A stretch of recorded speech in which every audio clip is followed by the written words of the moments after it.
السلام علیکم۔ میں آپ سب سے گزارش کروں گا کہ ایک مرتبہ سورۃ فاتحہ اور 3 مرتبہ سورۃ اخلاص پڑھ کے ان کا ثواب ان مسلمانوں تک پہنچا دیں جو اس دنیا فانی سے جا چکے ہیں۔ آج ہم آپ کو بتائیں گے کہ وہ کون سا روزے دار ہے جس کا نہ تو روزہ قبول ہوتا ہے اور نہ ہی کوئی نیکی قبول ہوتی ہے، اور اس کے متعلق حضرت علی علیہ السلام کے دور کا واقعہ، ایک چھوٹا سا واقعہ سنائیں گے۔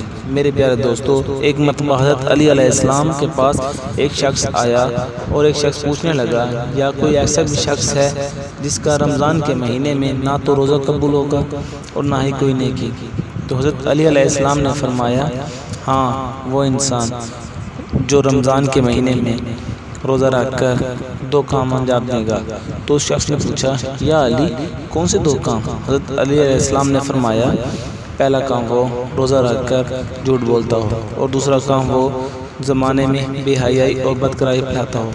اور یاد رکھنا، رمضان کے مہینے میں جو انسان بے حیائی پھیلاتا ہے اور جھوٹ بولتا ہے، اللہ تعالیٰ کی لعنت مسلسل اس پر برستی رہتی ہے، اور نہ ہی اس کا روزہ قبول ہوتا ہے اور نہ ہی وہ رمضان کے مہینے میں اللہ کی رحمت کے قریب آتا ہے۔ میرے پیارے دوستو، ہمیں چاہیے کہ ہم رمضان کے مہینے میں روزہ رکھ کے ایسے کاموں سے گریز کریں اور اللہ تعالیٰ کی ناراضگی سے بچیں۔ میری اگر آج کی ویڈیو پسند آئی تو لائک، شیئر، سبسکرائب کریں۔ اسلام کو پھیلانے میں ہمارا ساتھ دیں۔